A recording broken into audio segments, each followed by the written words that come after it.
पैसा पनि बच्छ नि एमा यो अहिले टेन्डर भाउमा बस्छ होइन अहिले हाम्रो 140 मिटर हो यो हाम्रो बचेको पैसाले यो बाँकी रहेको पनि कम्प्लिट हुन्छ जम्मा 175 मिटर छ होइन 175 मिटरमा अहिले यदि भने टेन्डर भाउजो भनेको 124 मिटर अनि त्यो 50 मिटर चाहिँ हाम्रो त्यो बाँकी रहेको पैसा र 2 लाख रुपियाँ चाहिँ एक्स्ट्रा हाम्रो नाली मर्मतको लागि जिम्मेदारी पनि त्यो पैसा आलु कहाँ राख्यो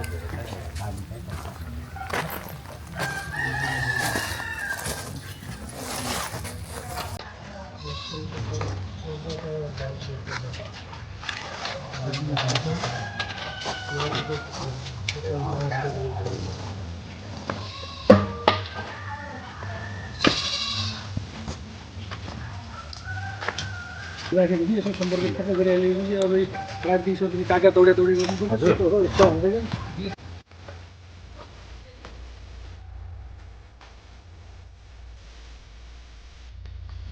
पुल मार्ग टोल हुँदै खुटिया सडकमा 175 मिटर नाली निर्माणको कार्य भइरहेको छ। हुन त ओडाले पनि कामको गुणस्तर हेर्दै आएको छौँ, तर टोलवासीहरूले पनि आफ्नो घर अगाडिको नाली निर्माणमा ध्यान दिइदिनुहोला। यदि काममा कुनै पनि कमी कमजोरी देखिएमा वा सुधार आवश्यक लागेमा हामीलाई सम्पर्क गरिदिनुहोला।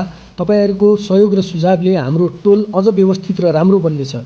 धनगढी उपमहानगरपालिका वडा नम्बर 5 को कार्यालय। धन्यवाद।